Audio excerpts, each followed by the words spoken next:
जय श्री कृष्णा। स्वागत है आप सभी का हमारे चैनल में।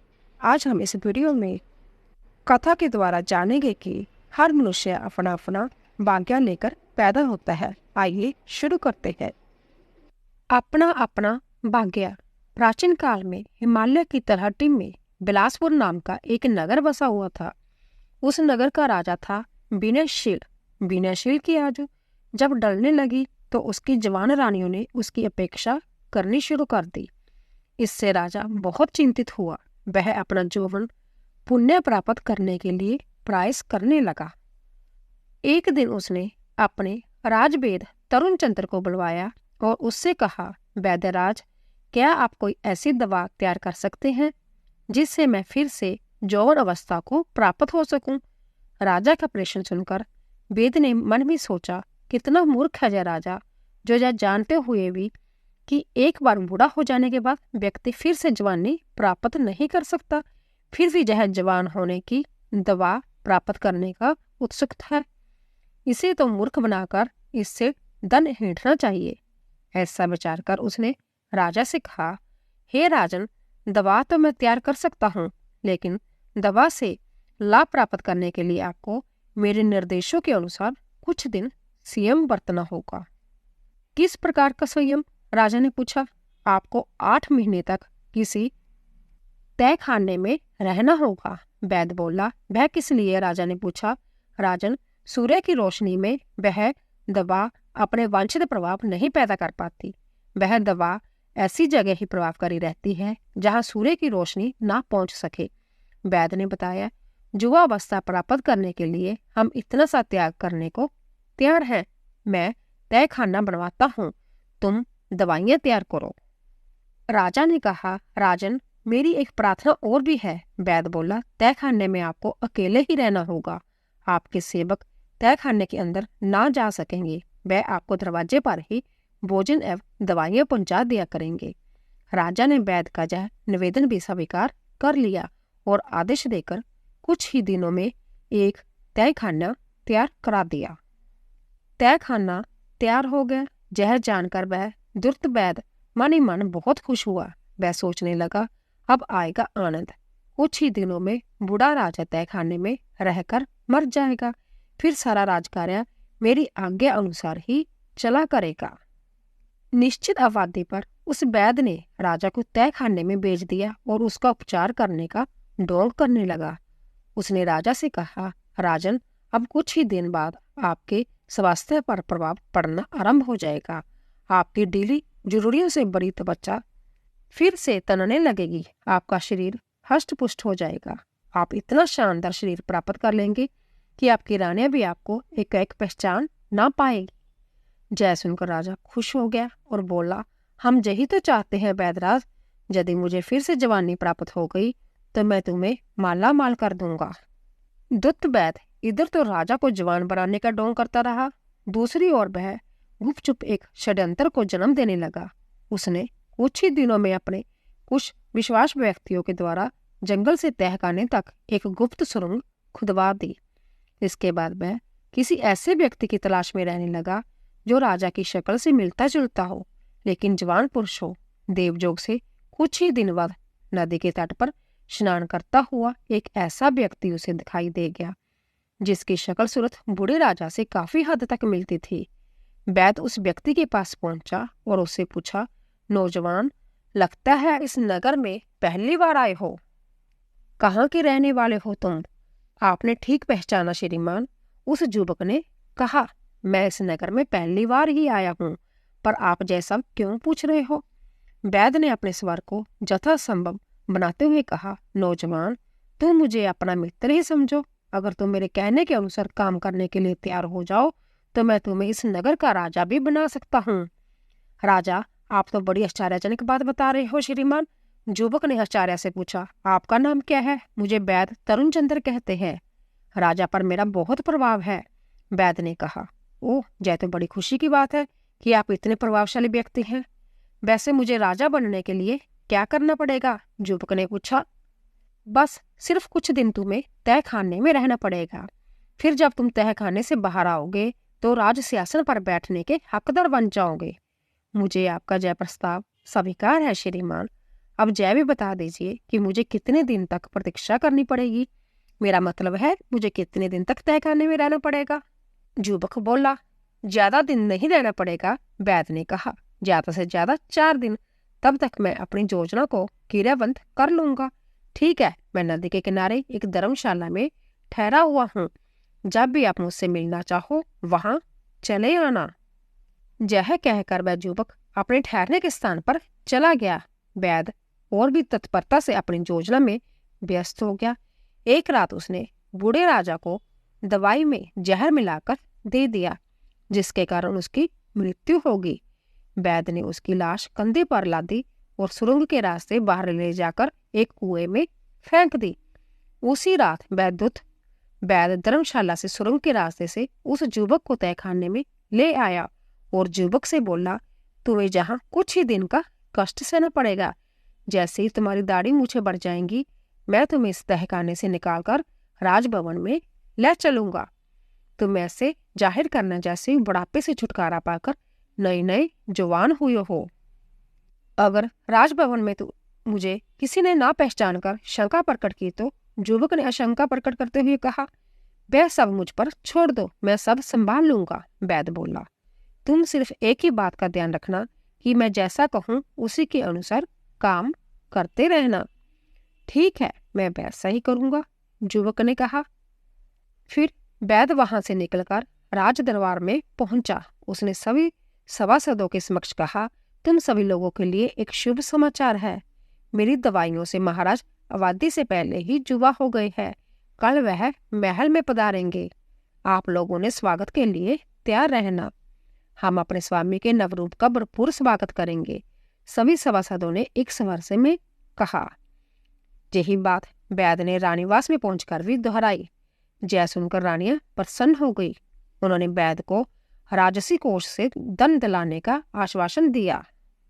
योजना अनुसार अगले दिन वैद्य ने तहखाने से उस युवक को लाकर राज सिंहासन पर प्रतिष्ठित कर दिया। इतना ही नहीं, उसने राजा बने युवक से जय भी कहा, महाराज बुढ़ापा समाप्त होकर आपने नया रूप धारण किया है, क्यों ना अपने पुराने नाम को छोड़कर आप अपना कोई नया नाम रख ले। विचार बुरा नहीं वैद्यराज, तुम ही कोई अच्छा सा नाम सुझाव दो। राजा बने युवक ने कहा, मेरे विचार से तो आपका नया नाम अजर ठीक रहेगा। जय नाम आपके बिल्कुल अनुरूप भी है। वैद्य ने नाम सुझाया। वहां उपस्थित सभी सभासदों को भी राजा का नया नाम पसंद आया और उन्होंने महाराज अजर की जय हो, महाराज अजर जिंदाबाद के नारों से आकाश गुंजमायन कर दिया। कुछ दिन तो राजा अजर बेद तरुण चंद्र के इशारों पर काम करता रहा। फिर परिस्थितियां उसे अनुकूल हो गई और सब कुछ सामान्य हो गया तो उसने वैद्य की अपेक्षा करनी आरंभ कर दी। जय देखकर वैद्य हतप्रभ हो गया। एक दिन उसने एकांत में राजा अजर से कहा, क्यों राजन, सिंहासन प्राप्त करते ही मेरी अपेक्षा करनी आरंभ कर दी? आपको याद है क्या वचन दिया था आपने मुझको? किस वचन की बात कर रहे हो वैद्यराज? राजा ने अनजान बनते हुए पूछा। उसी वचन की महाराज, वैद्य बोला, जिसमें आपने मुझसे वादा किया था कि आप भविष्य में राजकाज मेरे परामर्श से ही क्या करेंगे। राजकार्य तो अब मैं अब भी मंत्री के परामर्श अनुसार ही करता हूँ वैद्यराज। राजा बोला, तुम वैद्यराज हो, मंत्री नहीं, इसलिए तुम्हारी परामर्श लेने में कोई आवश्यकता नहीं। जय सुनकर वैद्य की त्योरियां चढ़ गई। वह चेतावनी भरे स्वर में बोला, राजन, यह मत भूलिए कि इस सिंहासन पर मैंने आपको बिठाया है। मेरे ही प्रयास स्वरूप आज आप सिंहासन पर विराजमान है। झूठ बोल रहे हो तुम राजा गर्जा। तुम मुझे राज सिंहासन पर बैठाने वाले कौन होते हो? जय सिंहासन मैंने अपने पूर्व जन्मों के तप और त्याग स्वरूप प्राप्त किया है। क्या प्रमाण है इस बात का? जय सिंहासन आपको अपने पूर्व जन्मों के तप और त्याग के फलस्वरूप प्राप्त हुआ है। वैद्य ने प्रतिवाद किया। समय आने दो, राजा ने कहा, प्रमाण भी तुम्हें मिल जाएगा। राजा की बात सुनकर वैद्य तरुणचंद असंतुष्ट भाव से वहां से चल दिया। वह मन ही मन राजा को कोसने लगा। धोखेबाज, कहता है मेरे पूर्व जन्म के तप स्वरूप जय सिंहासन मुझे मिला है।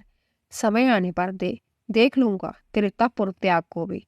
समय गुजरता गया।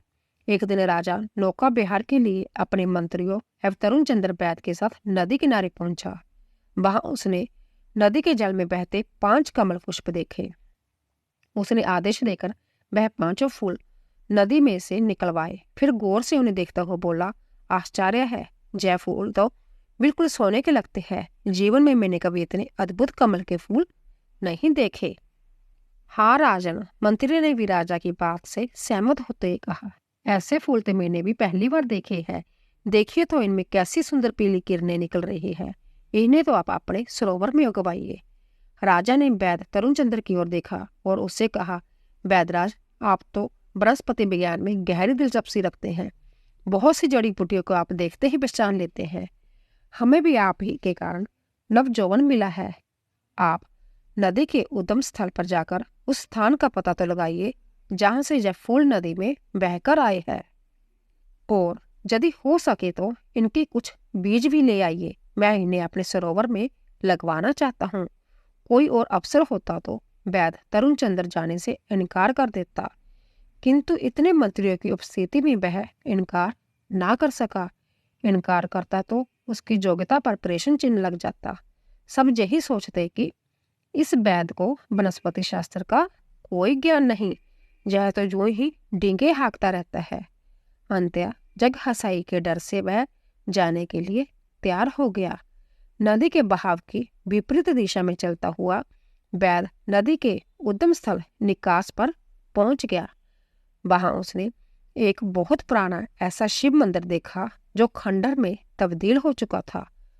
उस मंदिर का अधिकांश हिस्सा ध्वस्त हो चुका था। सिर्फ वही कक्ष कुछ अच्छी हालत में शेष बचा हुआ था, जिसमें भगवान शिव की मूर्ति शिवलिंग के रूप में स्थापित थी। वैद्य ने भगवान शिव को नमन किया, फिर कक्ष से बाहर निकलकर मंदिर के प्रांगण में पहुंचकर इधर उधर निगाहें दौड़ाने लगा। तभी उसकी निगाहें एक बरगद के वृक्ष पर केंद्रित हो गई। बरगद का वह विशाल वृक्ष नदी के एक किनारे पर उगा हुआ था। उसकी कुछ शाखाएं तो नदी के जल के ऊपर फैली हुई थी और कुछ शाखाएं भूमि पर। तभी उसकी नजर वृक्ष की शाखा पर लटके एक नर कंकाल पर जाकर अटक गई। नर कंकाल बरगद की एक मोटी सी शाखा पर उल्टा लटका हुआ था। उसकी टांगें आकाश की ओर थी और सिर नदी के जल के कुछ ऊपर। उत्सुकतावश वैद्य उस नर कंकाल के समीप पहुंचा और यह सोचने लगा कि यह नर कंकाल किसका है और क्यों विपरीत अवस्था में लटका हुआ है। क्या इसके उल्टा लटकने में कोई रहस्य छुपा हुआ है? वैद्य यह सब बातें सोच ही रहा था कि अचानक मौसम का मिजाज बदलने लगा। आकाश पर घने काले काले बादल गिर आए। बाजू का प्रवाह तेज होने लगा। देखते ही देखते तेज उदंड के साथ घनघोर वर्षा आरंभ हो गई। वर्षा में भीगने से बचने के लिए वैद्य बरगद की मोटे तने से सटकर खड़ा हो गया। अकस्मात भटकती हुई उसकी नजरें फिर उस नरकंकाल पर जा टिकी। वर्षा की बूंदें उस नरकंकाल को भिगो रही थी, और जब उस कंकाल का स्पर्श कर वर्षा का जल नीचे नदी में गिरता तो उससे स्वर्ण कमल पैदा हो जाते। जय देखकर वैद्य तरुण चंद्र आश्चर्य से भर उठा। वर्षा जब थमी तो वह बरगद की शाखा पर चढ़ गया और उत्सुकतावश हाथ बढ़ाकर नरकंकाल को उतारने का प्रयास करने लगा। तभी अचानक नरकंकाल शाखा से अलग होकर नदी के जल में जा गिरा और गहरे जल में विलीन हो गया। वैद्य वापस लौट कर आया तो उसने सारी बातें राजा अजर को बताई। सुनकर राजा अजर के चेहरे पर मुस्कान आ गई। उसने वैद्य से कहा, वैद्य तरुण चंद्र जी, जिस नरकंकाल को तुम देखकर आ रहे हो वह पूर्व जन्म का मेरा ही प्रतिरूप है। अपने पूर्व जन्म में वृक्ष पर उल्टा लटकर मैं वर्षों तक शिव जी की तपस्या करता रहता था। मैं जोगी था। तपस्या के दौरान ही मेरी मृत्यु हो गई थी। वर्षों तक उल्टा लटका रहने से मेरे शरीर का मांस मज्जा सूख गया और मेरा शरीर नरकंकाल बन गया, और अब तो वह नरकंकाल भी शेष नहीं रहा। अच्छा ही हुआ जो मेरे पूर्व शरीर को मुक्ति मिल गई। वह सब तो ठीक है राजन, सुनकर वैद्य ने कहा, पर मेरी शिकायत अब भी अपनी जगह पर है। मेरे प्रायसों से आप राजा बने और अब आप मेरी ही उपेक्षा कर रहे हैं। यही तो तुम्हारा भ्रम है, राजा ने कहा। मैंने तुम्हें बताया तो है कि जय राज्य पद मुझे मेरे पूर्व जन्म के कर्म फल के कारण मिला है, तो क्या मेरे प्रायसों का कोई मूल्य नहीं? वैद्य ने पूछा। राजा कहने लगा, तुमने जितने कार्य किए सब अपने स्वार्थ के कारण किए। मैं तो तुम्हारे कुछ ऐसे कृत्यों को भी जानता हूँ जिनके कारण तुम्हें सूली पर भी लटकाया जा सकता है। यह सुनकर वैद्य तरुणचंद्र डर से कांप उठा। राजा ने अब उसे कांपते हुए देखा तो कहने लगे, तुम्हें मुझसे भयभीत होने की कोई आवश्यकता नहीं है। वैद्य तरुणचंद्र, विश्वास रखो, मैं तुम्हें सूली पर लटकाने का आदेश नहीं दूंगा, क्योंकि मैं जानता हूँ हानि लाभ जीवन मरण यह चारों बातें प्रभु की इच्छा से होती है। अपने पूर्व जन्म के कर्मों का फल मैं इस जीवन में राजा बनकर भोग रहा हूँ। तुम अपने कृत्यों का कर्मफल अपने अगले जन्म में भोगोगे। यह भी संभव है कि तुम्हें तुम्हारे कृत्यों का प्रतिफल इस जन्म में ही प्राप्त हो जाए। अब जाओ और उस दिन की प्रतीक्षा करो जब तुम्हें तुम्हारे कर्मों का प्रतिफल प्राप्त होगा। वैद्य थके कदमों से उदास भाव से वहां से चला आया। राजा का कथन सही सिद्ध हुआ। कुछ दिन बाद वैद्य तरुणचंद्र जंगल में बूटियां खोजने के लिए गया। संयोगवश वह उसी कुएं के पास पहुंचा जिसमें उसने वृद्ध राजा विनयशील की लाश फेंकी थी। उस कुएं में अब एक ऐसी झाड़ी उग गई थी जिसकी टहनियां कुएं से बाहर तक फैली हुई थी। उन टहनियों में पीले रंग के इतने सुंदर फूल उगे हुए थे कि वैद्य उन फूलों को तोड़ने का लोभ स्मरण न कर सका। वह कुएं की जगत पर पहुंचा और नीचे झुककर झाड़ी से फूल तोड़ने का प्रयास करने लगा। अकस्मात उसका पैर फिसला और वह अंधे कुएं में जा गिरा। वैद्य ने सहायता की गुहार लगाई, किंतु उस प्राण में उसकी मदद करने कोई नहीं आया। परिणाम ये निकला कि वैद्य भूखा प्यासा उसी कुएं में तड़फ कर मर गया। किसी ने सच्ची कहा है, अपने शुभ अथवा अशुभ कर्मों का फल प्रत्येक व्यक्ति को एक न एक दिन भोगना अवश्य पड़ता है। इसीलिए ज्ञानी पुरुष कहा करते हैं, सत्कर्म करो, ना तो किसी का बुरा सोचो और ना बुरा आचरण करो। सदाचारी व्यक्ति ही जीवन में हमेशा जीत होती है। सत्कर्मी को ही हमेशा मान सम्मान जश कीर्ति की प्राप्ति होती है। सदाचार ही सच्चा जीवन है। तो दोस्तों, अगर आपको हमारी वीडियो पसंद आई हो तो प्लीज़ सब्सक्राइब कीजिए, लाइक कीजिए और ज़्यादा से ज़्यादा शेयर कीजिए। आप सभी का धन्यवाद।